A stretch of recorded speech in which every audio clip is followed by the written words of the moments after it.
6번째 시간입니다. 오늘은 가지의 도리. 무슨 제목이신지 잘 모르시겠죠? 이 말씀 같이 나누도록 하겠습니다. 요한복음 15장 1절부터 2절 먼저 읽어 보도록 하겠습니다. 나는 참 포도나무요 내 아버지는 농부라. 무릇 내게 붙어 있어 열매를 맺지 아니하는 가지는 아버지께서 그것을 제거해 버리시고 무릇 열매를 맺는 가지는 더 열매를 맺게 하려 하여 그것을 깨끗하게 하시느니라. 예수님께서는 비유를 자주 사용하셨습니다. 오늘 말씀에서도 그 당시 제자들이 잘 이해할 수 있도록, 이해하기 쉽도록 포도나무 비유를 해주셨습니다. 하늘의 비밀을 사람들이 잘 알아들을 수 있게 하기 위한 예수님의 배려라고 할 수 있죠. 여기서 예수님은 자신은 참 포도나무라고 이렇게 말씀하십니다. 그리고 하나님은 농부이고 또 우리는 포도나무의 가지라고 말씀하십니다.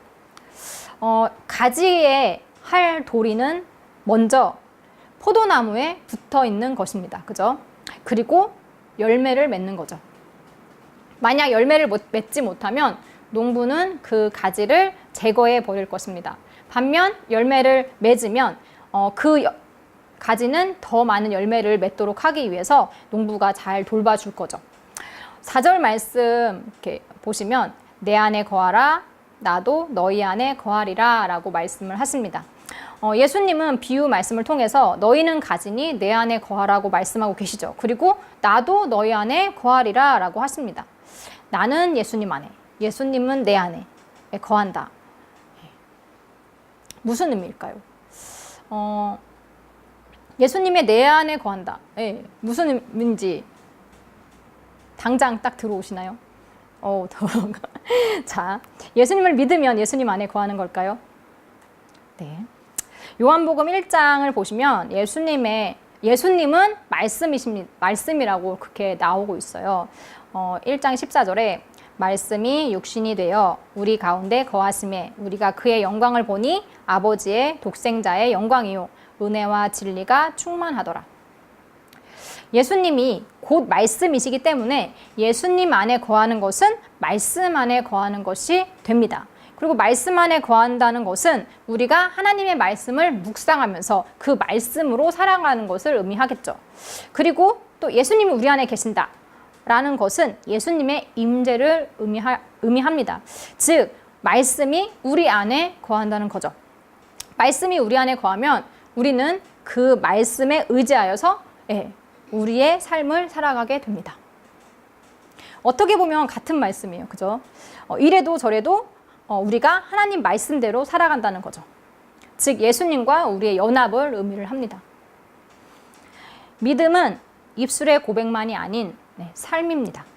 주의 뜻에 따라서 주와 동행하는 것이 바로 내가 예수님 안에 또 예수님이 내 안에 거하는 것이라는 거죠. 내가 내 마음을 주장하는 것이 아니라 예수님이 하나님의 말씀이 내 마음을 주장한다는 겁니다.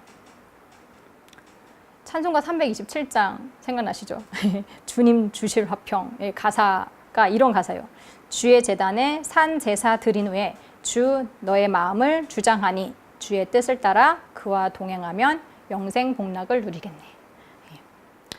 본문에서 가지인 우리가 포도나무이신 예수님께 붙어 있으면 하나님은 우리를 깨끗하게 해주신다고 했습니다. 죄로 인해 더럽혀졌던 우리를 깨끗게 해주신다는 거죠. 열매 맺는 가지는 더 많은 열매를 맺으라고 깨끗하게 해주십니다.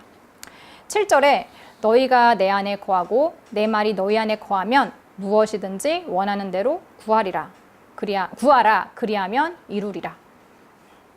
그런데 우리는 이 뒷소절만 좋아하죠.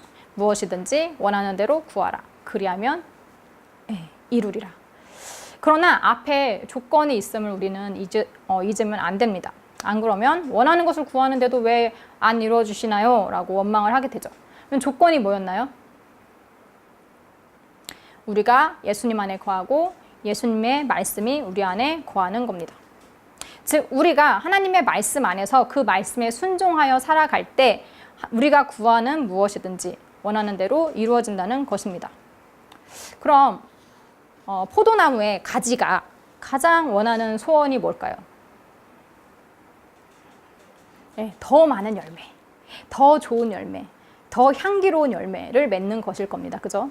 그걸 위해서는 더 좋은 환경, 예, 즉 뭐 알맞은 비, 알맞은 일조량, 뭐 비료나 또 병충해로부터의 보호 등 여러 가지 조건들이 필요합니다.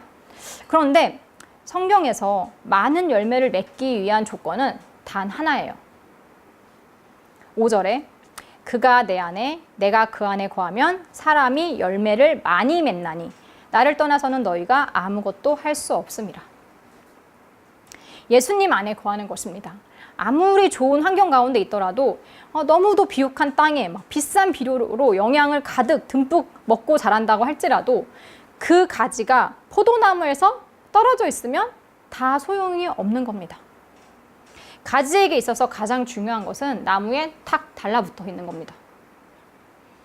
예수님과 함께 살면 우리는 열매를 맺게 됩니다. 자연스러운 거죠. 4절에 가지가 포도나무에 붙어 있지 아니하면 스스로 열매를 맺을 수 없음 같이 너희도 내 안에 있지 아니하면 그러하리라. 가지 스스로는 열매를 맺을 수 없지만 포도나무에 붙어 있는 가지는 열매를 맺게 되어 있습니다. 그것이 뭐 크든 작든 아니면 많든 적든 말이죠. 예수님을 떠나면 우리는 아무것도 아닙니다. 생명이 없으니 아무런 열매도 맺을 수가 없는 거죠. 6절에 사람이 내 안에 거하지 아니하면 가지처럼 밖에 버려져 마르나니 사람들이 그것을 모아다가 불에 던져 사르느니라. 예수님 안에 거하지 않으면 우리는 그저 말라 비틀어진 장작밖에 될 수가 없습니다. 그래서 우리는 우리가 좋은 환경 가운데 있든 나쁜 환경 가운데 있든 상관없이 예수님께 꼭 달라붙어 있어야 합니다. 그것이 우리가 생명을 잃지 않을 유일한 방법입니다. 그러나 예수님께 꼭 붙어 있는 것이 쉬운 일은 아니에요. 막 이 종교가 좋나 저 종교가 좋나 막 여기저기 기웃거리다가 나는 모든 신을 다 믿어요 이러시는 분들 제가 많이 봤어요. 그런 사람들은 예수님을 믿는 게 아니죠. 겉으로는 뭐 포도나무에 가지가 딱 붙어 있는 것처럼 보이지만 실제로 속은 전혀 붙어 있지 않는 그런 사람들도 많을 겁니다. 그런 사람들에겐 열매가 없겠죠. 교회에 10년을 다니건 20년을 다니건 뭐 집사가 되고 권사가 돼도 삶의 변화가 없다면 자신의 신앙을 다시 한번 돌아봐야 할 겁니다. 그렇다면 여러분은 어떤 열매를 맺기를 원하시나요? 그리고 열매를 맺으면 어떤 일들이 일어날까요? 8절 보도록 하겠습니다. 너희가 열매를 많이 맺으면 내 아버지께서 영광을 받으실 것이요 너희는 내 제자가 되리라. 첫 번째로 열매를 맺으면 내가 영광을 받는 것이 아니라 하나님께서 영광을 받으신다는 겁니다.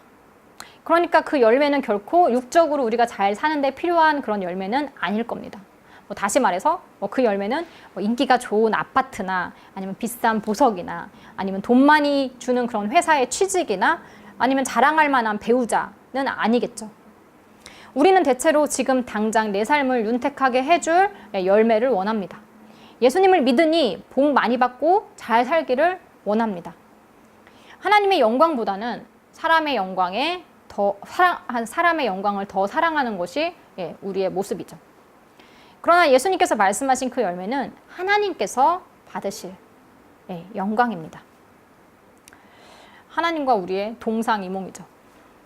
그럼 우리가 예수님 안에 거할 때 우리는 어떤 열매를 맺을 수 있을까요? 여러 가지가 있겠죠. 사랑, 희락, 화평, 오래 참음, 자비, 양선, 충성, 온유, 절제 이런 성령의 9가지 열매가 있겠고요. 또 예수님의 성품들도 있겠죠. 겸손함, 정직함 이런 것도 있을 것이고 회개의 열매도 있을 것이고 또 전도의 영혼의 열매도 있을 것입니다. 이렇게 많은 열매들 중에서 예수님은 하나를 지금 말씀하고 계세요. 9절에 아버지께서 나를 사랑하신 것 같이 나도 너희를 사랑하였으니 나의 사랑 안에 거하라. 바로 사랑입니다. 하나님이 예수님을 사랑하신 것처럼 예수님도 우리를 사랑하십니다. 그러니 예수님의 사랑 안에 거하라고 말씀을 하십니다. 사람에게 사랑은 참 중요한 겁니다. 사랑 없이 사는 것을 상상해 보신 적 있으신가요? 태어나자마자 부모님의 사랑으로 우리는 자라게 되죠. 그리고 사랑하는 친구와 우정을 나누기도 하고요. 또 배우자를 만나기도 합니다. 그리고 너무나 사랑스러운 자녀들을 만나게 되죠. 사람 사이의 관계에 있어서 이 사랑이 빠진다면 너무나 삭막할 겁니다. 우리는 사랑 안에서 살아야 합니다. 그러나 인간의 사랑이란 변질되기 쉽죠. 예수님의 사랑은 다릅니다. 예수님은 변함없는 사랑을 우리에게 주십니다. 그 사랑 안에 거할 수 있도록 해주시죠. 누군가한테 사랑받을 때 막 가슴 벅참 느끼는 그런 거 느껴보셨나요? 네. 우리가 예수님의 사랑 안에 거하면 부족함 없는 그런 만족감을 누릴 수 있습니다. 그럼 예수님의 사랑 안에 거한다는 것은 무엇을 의미할까요? 10절에 내가 아버지의 계명을 지켜 그의 사랑 안에 거하는 것 같이 너희도 내 계명을 지키면 내 사랑 안에 거하리라. 예수님의 계명을 지키는 것이 예수님의 사랑 안에 거하는 겁니다. 그리고 예수님은 우리에게 새 계명을 주시죠. 12절에 내 계명은 곧 내가 너희를 사랑한 것 같이 너희도 서로 사랑하라 하는 이것이니라. 예수님의 사랑 안에 거하는 것은 계명을 지키는 건데, 그런데 그 계명이 뭐예요? 또 다시 사랑하는 것입니다. 즉 예수님의 사랑 안에 거하는 것은 서로 사랑하는 것이죠. 왠지 돌고 도는 것 같죠. 어쨌든 결론은 사랑입니다. 두 번째로 그 열매를 맺으면 예수님의 제자가 된다고 말씀을 하셨습니다. 제자가 된다는 것은 스승의 사상을 따르고 또 그 가르침대로 살고 그 가르침을 다른 사람들한테 또 전달하는 일을 하는 거죠. 우리가 예수님의 제자가 된다는 것도 예수님의 뜻에 따라서 그분의 가르침대로 살아가는 겁니다. 요한복음 13장 34절에서 35절 말씀 보시면 새 계명을 너희에게 주노니 서로 사랑하라. 내가 너희를 사랑한 것 같이 너희도 서로 사랑하라. 너희가 서로 사랑하면 이로써 모든 사람이 너희가 내 제자인 줄 알리라 라고 하셨습니다. 또 사랑이 나오죠. 예수님이 우리를 사랑하신 것처럼 우리가 서로 사랑하면 모든 사람이 우리가 예수님의 제자임을 알 거라고 말씀하고 계십니다. 결론적으로 열매를 맺는다는 것은 사랑을 받고 주는 것이죠. 그런데 우리는 사랑을 받는 것도 또 주는 것도 제대로 하지 못하고 있습니다. 얼마 전에 아는 전도사님이 이 노래 너무 하나님의 마음 같아요 라고 하면서 이렇게 추천해 준 노래가 있습니다. 박원의 나를 좋아하지 않는 그대에게 라는 곡인데요. 그 가사를 보면 이런 내용이에요. 나의 마음이 너무 뜨거워서 당신의 마음을 뜨겁게 할 줄 알았는데 당신의 마음이 너무나도 차가워서 나의 마음이 그렇게 식어버렸어요. 나의 사랑이 언제나 샘솟아서 당신의 마음에 모두 담아낼 줄 알았는데 날 담아두는 너의 마음이 그렇게 작을 줄 몰라서 나의 사랑이 모두 쏟아져 버렸어요. 하나님의 사랑 또한 너무 뜨겁고 막 샘솟는데 죄악된 우리들은 마음이 너무 차갑고 또 너무 작아서 그 사랑을 다 쏟아버린다는 말이 제 마음을 막 찔렀습니다. 하나님은 우리에게 너무나 큰 사랑을 주시고 또 그 사랑 안에 거하기를 원하시는데 우리는 그걸 거부하고 있지는 않은지. 사랑을 받아야 사랑을 줄 수 있습니다. 하나님의 사랑이 아닌 내 힘으로 하는 사랑은 이기적일 수 있어요. 예를 들어서 나는 사랑인데 상대방한테는 집착이 될 수 있는 거고 또 나는 사랑인데 상대방을 망가뜨리는 일일 수 있는 거죠. 우리는 예수님이 우리를 사랑하신 것처럼 그렇게 사랑을 해야 합니다. 예수님은 포도나무시고 우리는 가지입니다. 가지로서 우리는 우리의 할 도리를 해야 합니다. 나무에 딱 붙어서 열매를 맺어야 합니다. 우리는 예수님 안에 거해야 합니다. 예수님의 사랑 안에 거해야 열매를 맺을 수 있습니다. 그래야 하나님께 영광을 돌릴 수 있어요. 그래야 예수님의 제자가 될 수 있습니다. 우리의 힘으로는 할 수 없는 일입니다. 여러분은 지금 예수님께 착 달라붙어 계신가요? 네. 그리고 열매를 맺고 계신가요?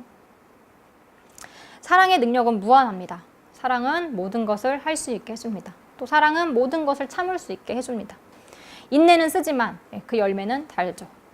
말씀을 들으신 모든 분들이 예수님과 딱 붙어서 많은 열매 맺으시길 바랍니다. 마치겠습니다.